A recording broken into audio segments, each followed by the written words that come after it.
સુરત શહેર traffic police દ્વારા હાલમાં શહેરમાં ભારેથી અતિ ભારે વરસાદની આગાહીને ધ્યાનમાં રાખી સુચારુ ટ્રાફિક નિયમન માટે અને લોકોને ટ્રાફિક અપડેટ્સની માહિતી આપવા માટે સુરત શહેર કંટ્રોલ રૂમમાં કાર્યરત કુલ 12 કર્મચારીઓની 2 ટીમ અને 2 શિફ્ટમાં કુલ 100 પબ્લિક એડ્રેસ સિસ્ટમનો ઉપયોગ કરવામાં આવી રહ્યો છે।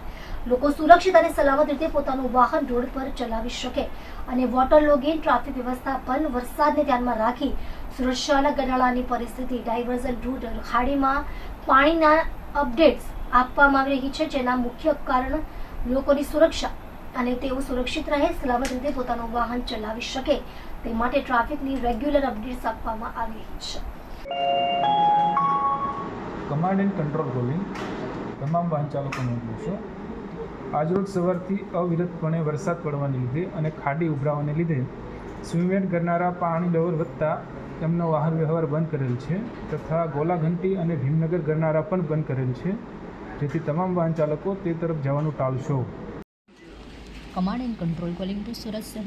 તમામ સુરતવાસીઓને સુરત શહેર ટ્રાફિક પોલીસ દ્વારા અપીલ કરવામાં આવે છે કે હાલ 2 થી 3 દિવસ ભારે વરસાદની આગાહી હોવાથી બિનજરૂરી બહાર નીકળવાનું ટાળશો, તેમજ આપનું વાહન ગતિ મર્યાદામાં ચલાવશો, જેથી અકસ્માત થતાં અટકાવી શકાય।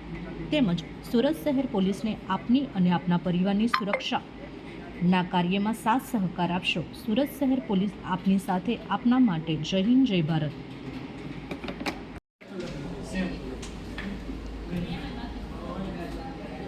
કંટ્રોલ કોલિંગ સીમાડા નાકા રિજન વિસ્તાર।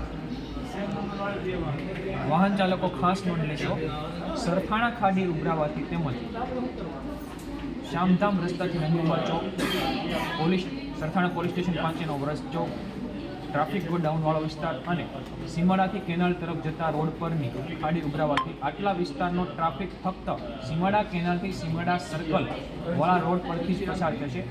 ખાસ નોંધ લેશો, જે જગ્યા પર બેરિકેડિંગ કરેલા છે તે જગ્યાથી આપ ડાયવર્ઝન લેશો, પોઈન્ટ પરના પોલીસ અધિકારી ટીઆરબી કર્મચારીને સાથ સહકાર આપશો।